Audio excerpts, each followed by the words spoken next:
Le support, c'est un peu comme le visage de nos actrices actuelles ou de nos acteurs actuels qui est en train de se lisser au point d'en devenir effarant, dans le sens où on se coupe de toute cette expression par la ride, par le pli, peut-être même un peu par la trace laissée par le temps sur un visage, mais qui en fait toute l'expression. Quand on va gommer tout ça, en fait, on n'a plus rien.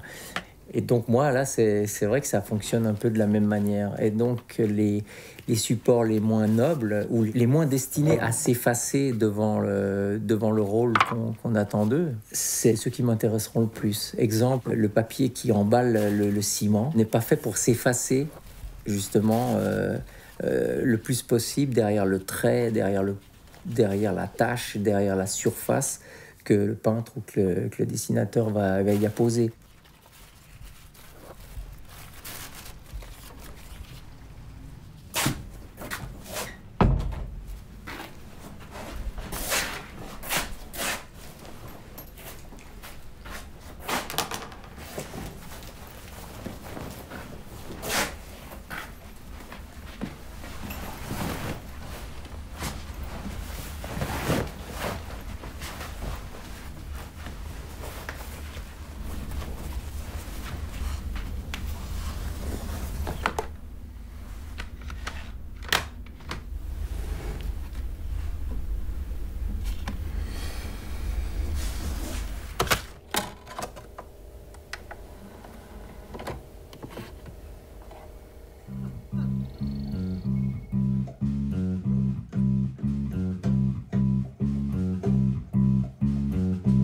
En jazz, on utilise un nombre conséquent d'altérations. On ne s'en tient pas du tout aux accords stables. On va chercher vraiment à chaque fois, on va chercher le déséquilibre. Ce qui veut dire qu'une fois qu'on a quelque chose qui est stable, le principe du jazz, c'est justement de bousculer un petit peu tous ces codes.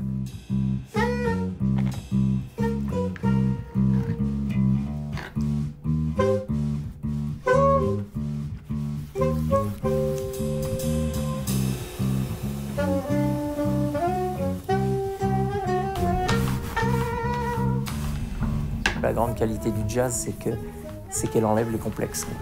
Enfin, en tout cas, elle abat ces frontières ou ces barrières qui interdisent à quelqu'un qui ne maîtriserait pas ce langage de s'y attaquer. Alors, ce qui fait de moi le naïf, je veux dire, ou le candide qui va jusqu'à composer.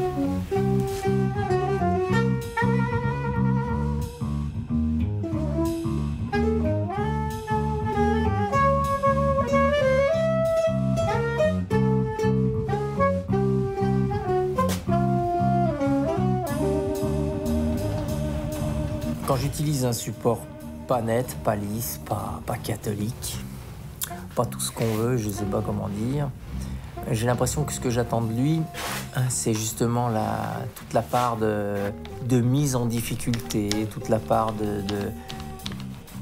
d'opposition, toute la part d'inconnu et donc de découverte.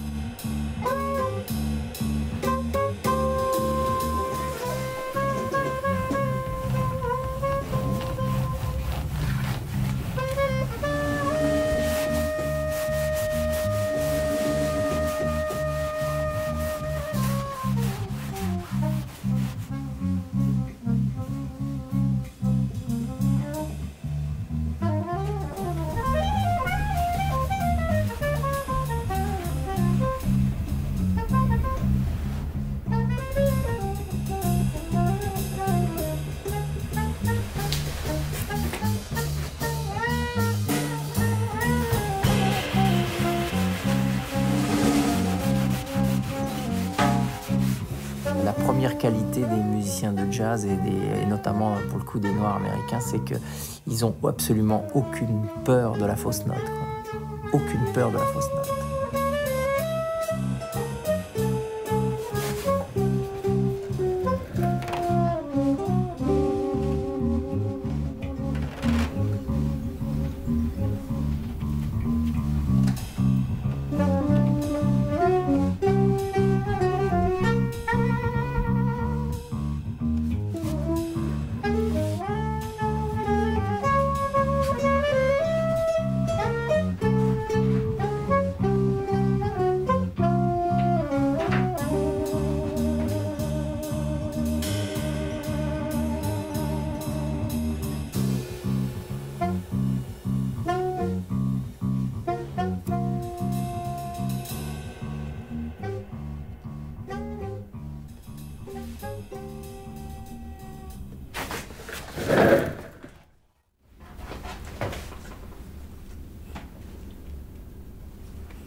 J'utilise des caractères, des figures récurrentes, des fantômes qui m'obsèdent.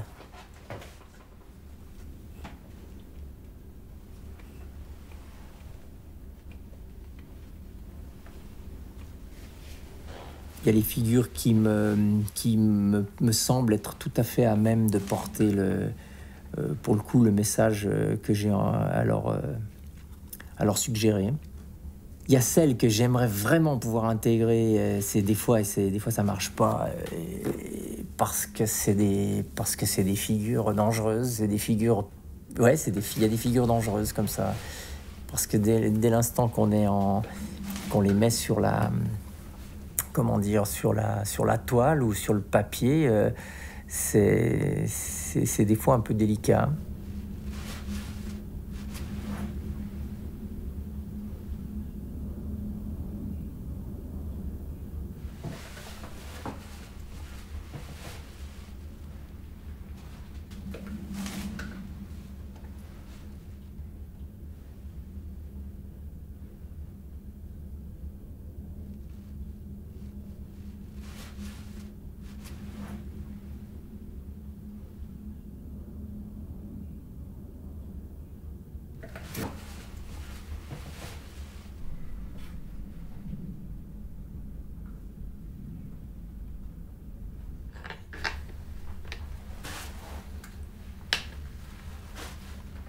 Ouais, le marin, pour moi, c'est celui qui va se symboliser le mieux ce qui va rester de la capacité à la liberté, quoi.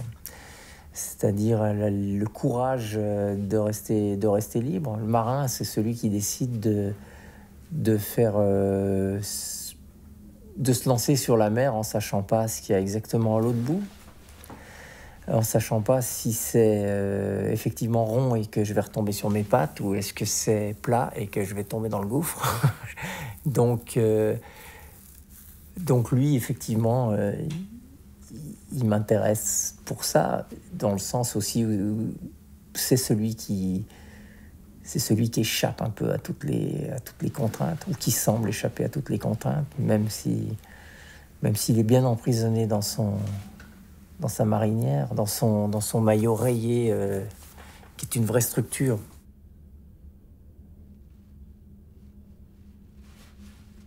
Et j'aurais beaucoup plus de difficultés à le dessiner et à le définir avec autant de précision s'il n'avait pas justement ce costume. C'est les costumes qui permettent de structurer le dessin. Pourquoi majorette? Et on a un conflit de température infernal. On a à la fois ce côté très martial, militaire, borné, je veux dire, généraux, putschistes ou je ne sais quoi, dans le costume. On a la jupe plissée qui est à ras-le-bol-bec. On joue quand même sur des drôles de codes, là. On est en train de mélanger le martial et le sexuel, pour pas dire sensuel, parce que c'est vrai qu'après, d'y trouver de la sensualité, c'est assez difficile, hein. Par contre, on a tous aussi le souvenir ou l'idée d'une espèce d'appel à un voyeurisme.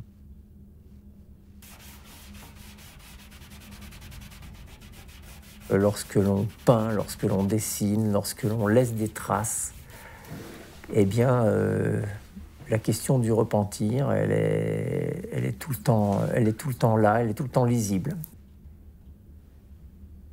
Judéo-chrétien, on est complètement formaté par cette histoire, et puis ça fait quand même un certain nombre d'années que ça dure. Et puis ça finit par s'inscrire dans notre ADN, qui fait qu'on se repent. On a une propension à s'excuser, à demander pardon. C'est un truc de fou. Alors, et puis moi, je fais partie de ces personnages, pour le coup, très, très polis, quoi. Je veux dire, limite obséquieux, comme ça, quoi. Je veux dire, qui ont très bien compris, quoi. Voilà, qu'il fallait demander pardon, s'excuser en permanence. S'excuser de quoi? D'exister, de faire tel ou tel truc, de penser tel ou tel truc. Ça nous constitue.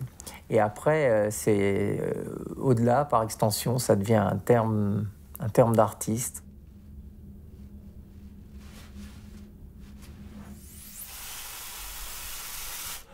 Le noir-blanc, c'est la question de la part d'ombre qui nous contraint, qui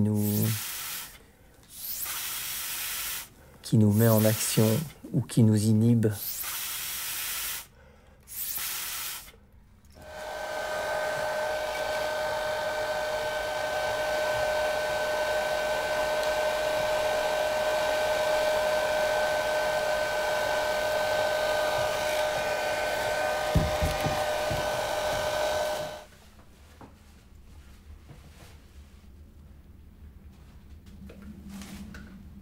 Le film noir, c'est presque jouer aux cow-boys aux Indiens, comme des gosses. Je me souviens quand on était gamin, là, et qu'on jouait, pas très loin d'ici, là d'ailleurs, on jouait aux cow-boys aux Indiens.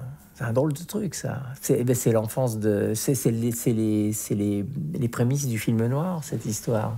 Parce qu'en fait, il était question de savoir qui allait flinguer l'autre, comment on allait se comprendre, est-ce qu'on allait réussir à négocier avec le chef indien une situation à peu près viable.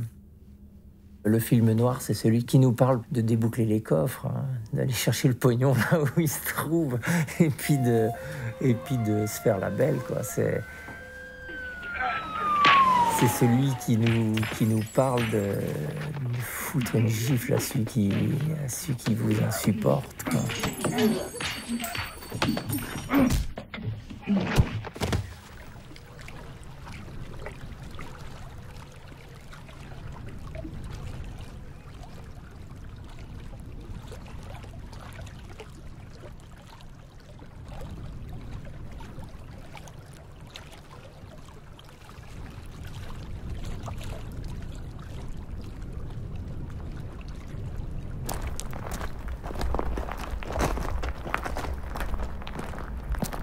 Je ne sais pas comment fonctionne un Melville, par exemple. Quand il décide de faire le samouraï, qu'est-ce qu'il veut nous dire exactement? Il utilise les codes du film noir. En fait, il les réinvente, encore une fois. On parle d'incommunicabilité des êtres, si on parle de ça comme étant un des codes. Si on parle de la notion de cache, de la notion de fuite, la solitude, je crois que la pire des solitudes, et d'ailleurs c'est bien là le plus gros de mes soucis actuels, c'est cette incommunicabilité, bien évidemment, quoi. Je fais allusion là, à mon fils, quoi, je dirais à l'incapacité, à l'incapacité qu'on a de pouvoir communiquer comme on pourrait penser le faire.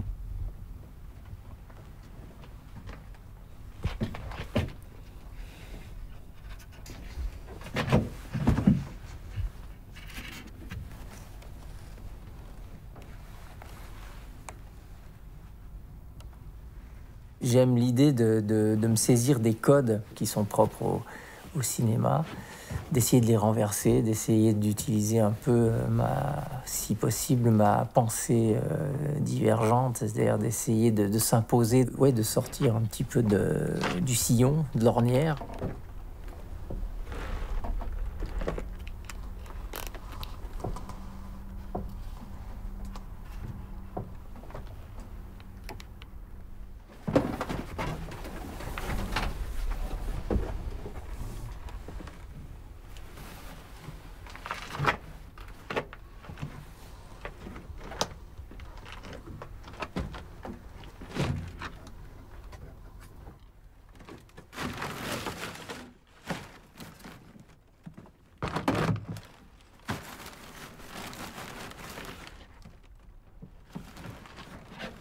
Je fais du storyboard à l'envers, puisque finalement, un storyboard, c'est quelque chose normalement que l'on impose comme une espèce de feuille de route, qui est destinée, en tout cas pas à être diffusée en dehors du cercle. Il est juste destiné à structurer le déroulement des plans, et c'est un truc des plus bruts de décoffrage dans sa fabrication, qui est censé dire là on va shooter machin dans telle situation, s'il est nécessaire de parler de l'importance de l'éclairage, on le fait. Mais donc le storyboard, c'est l'anti-chef-d'œuvre dans le sens ça n'a pas vocation à être une pièce aboutie. Et justement, ça m'intéresse de le prendre dans ce sens et de m'amuser, puisque moi j'essaie de reconstruire un puzzle souvent de ce que le cinéma, qui est pour beaucoup dans le peu de culture ou dans le peu de, comment je dirais, de littérature que j'ai, aura laissé comme trace dans ma mémoire, et puis j'essaie de les reconstruire par le biais de l'image.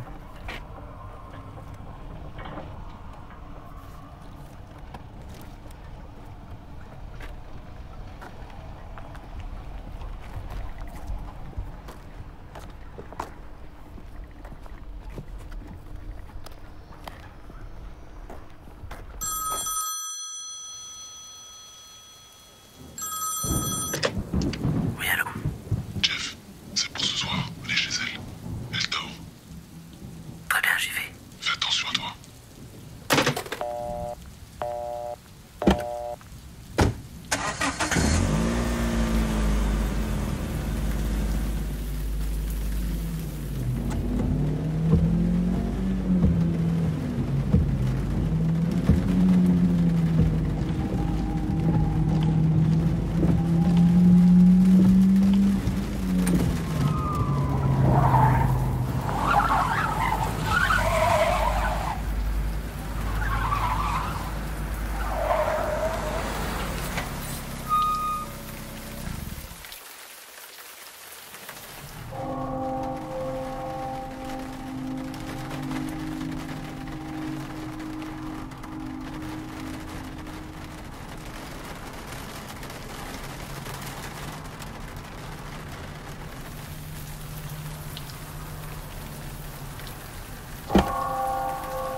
Mais qu'est-ce que vous faites là?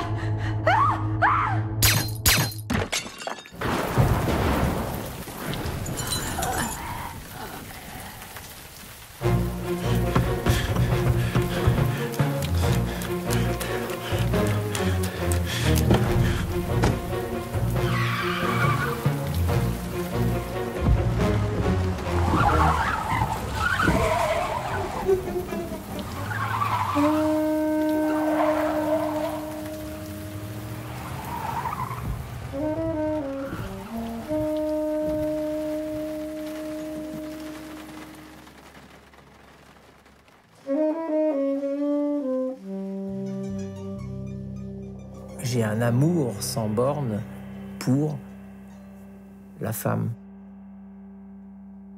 Je veux pas tomber dans la psychanalyse ou quoi. Je sais pas si c'est la mère, si c'est l'amante, si c'est tout en même temps.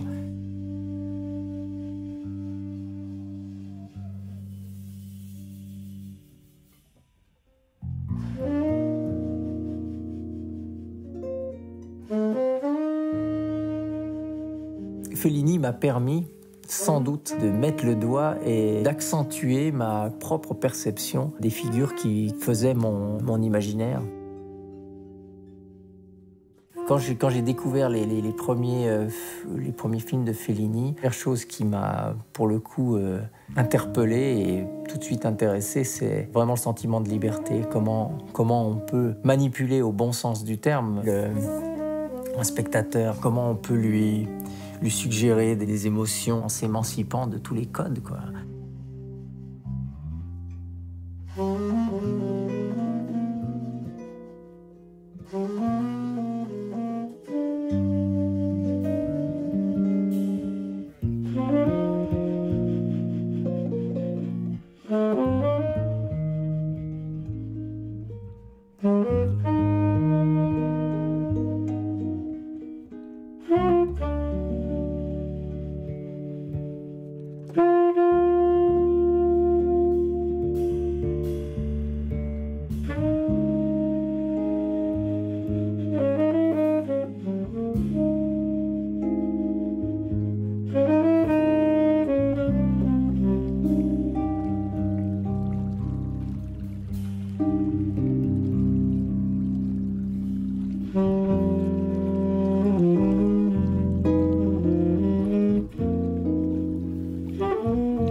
Mm-hmm.